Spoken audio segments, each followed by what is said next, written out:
I grew up in a message home. Grew up in this church, Cloverdale Bible Way. And then I had given my life to Christ and I got baptized. I was 19 years old. Leading up to this point, it was just influence. It was a huge downfall. When I was living for God, I tried at times to just come to the games and then leave right after. Come to practice, leave right after. But it's when you're on the field and you're in the heat of the moment, I don't think it's a good place for you to be, and I never saw that. Okay. And God had to deal with me on that as well. But you never had anybody writing you on it and telling you how terrible it was. My dad would say things. Okay. But as far as your friends or Christian friends. Yeah.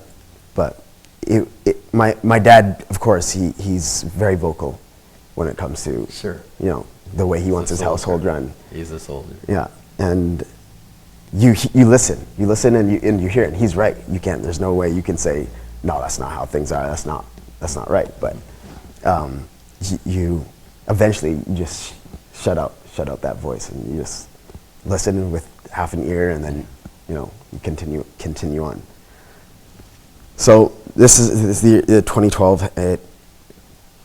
Just downfall after downfall after downfall, and eventually I came to the point where I'd be literally in a party or in a club or somewhere with a bunch of friends or drinking or something, and one moment you're having an amazing time, and the next moment you don't know why you're there, and you can't see where the fun is. One moment you're laughing and shouting, but then the next moment in your mind is just racing in a turmoil. Like, I should not be here. This is not where I'm supposed to be. This is wrong. This is not even fun. Like, I'm not even having fun anymore. And you're just looking at everyone and it just seems so empty. And then next day it's the same thing. Next day it's the same thing. It's just a continuous cycle of emptiness. God dealing with you. Yeah. So God was dealing. And there'd be times, it'd be 1 o'clock in the morning and I'd be in some place and a scripture would just drop in my heart. Wow. Or a Christian song, a song from church would just come. And you're like, where did that come from? You try to block it out. And then, as you come home, coming home at 2, 3, 4 o'clock in the morning, and you're trying to sneak in, and you hear Dad's voice lifted up in prayer as loud as he can be, just from upstairs, and you can't hide from it. You can't hide from it. You walk home during the day, and Mom has a message playing, and she has a smile on her face, and she's quoting scriptures to you, but you really can't get away from the presence of God. Mm-hmm.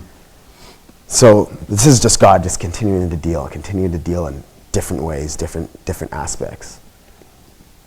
And so we had the family talk with you. You were present, right? And that really spoke to me because I had seen how far that we had come, and that there was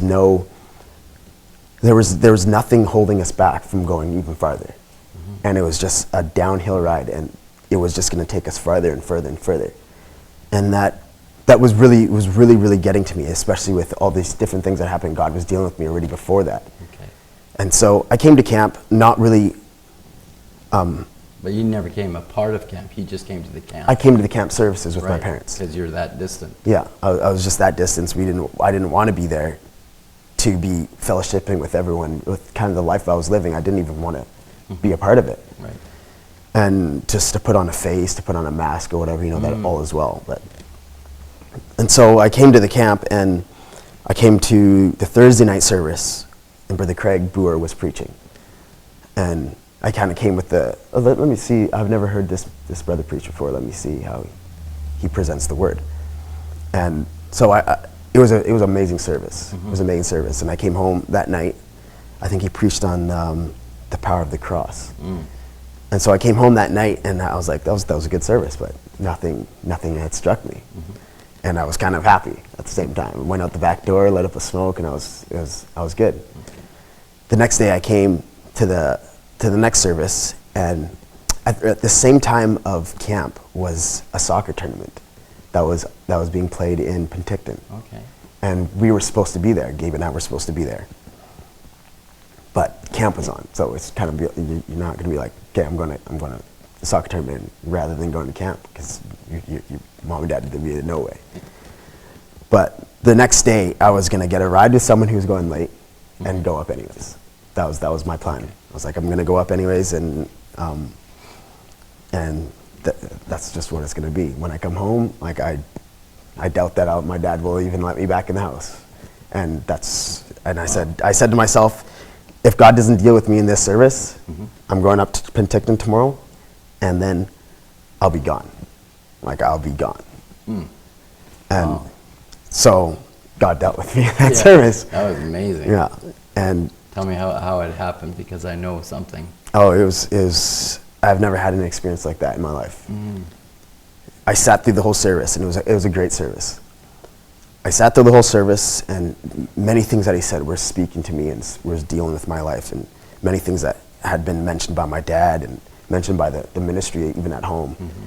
And so I just knew that God was so present. He was so present. And it was a scary feeling.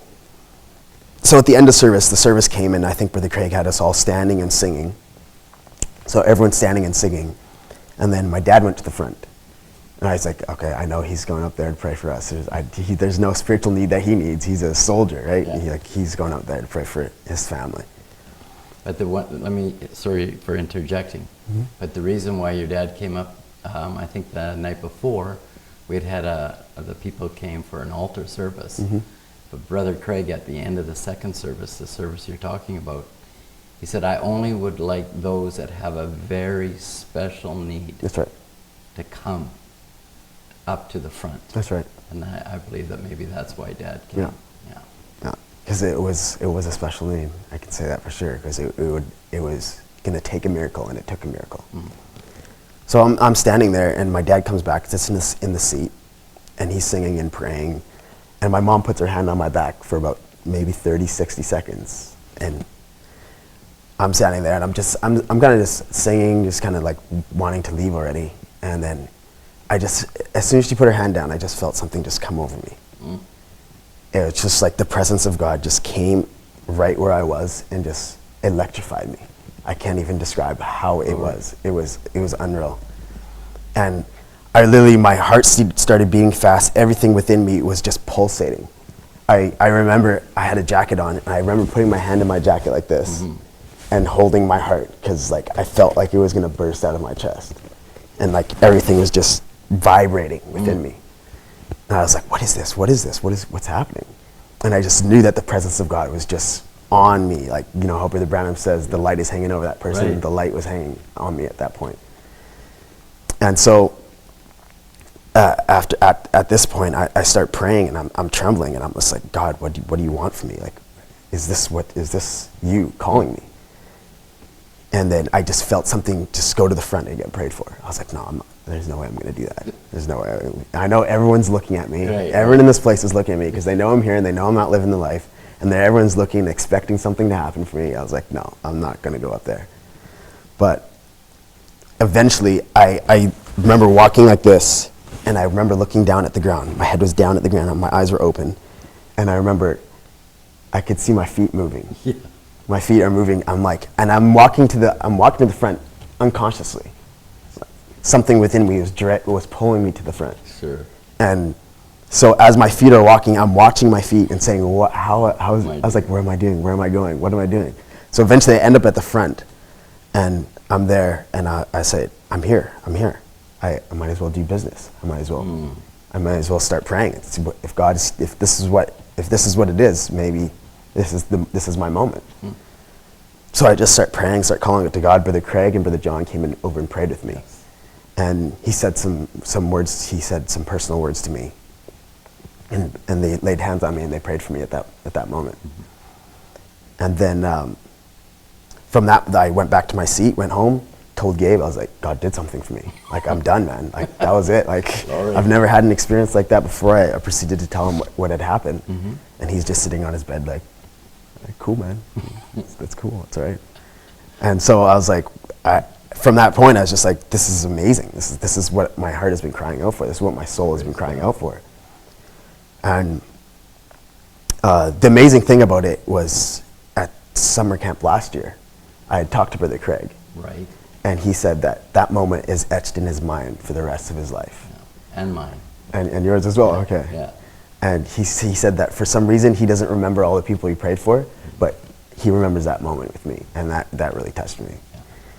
So after the camp had happened, like I went back to life, and God was good. He was gracious, but there was still immediately smoking, drinking was gone. Just got I had no desire like to be anywhere around it. Okay. And so I started cutting certain friends away, certain people away from my life. Like I can't hang out with these people. So, and then at this time as well, it was there was things that were still hanging on to my life that I couldn't seem to get rid of. I couldn't seem to let go of. And so those things hung on till I think it was February or March of 2013. Okay. And Brother Tim came and preached a message on who will apply the blood. I was sitting up in the balcony, and I distinctly remember the service. I was just pulling, because I knew I wanted these things to be gone, but I didn't know how that they were. I couldn't just let them go.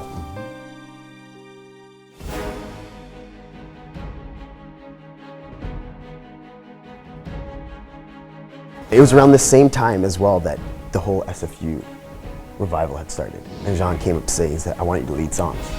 And I said, there's no way. We'd be in my room and the message would just be going nonstop all day. Just be on our knees and just cry out to the Lord for hours. We would just lose track of time. I was blessed because when you go in the Word on a certain subject, it just opens up so much more to you.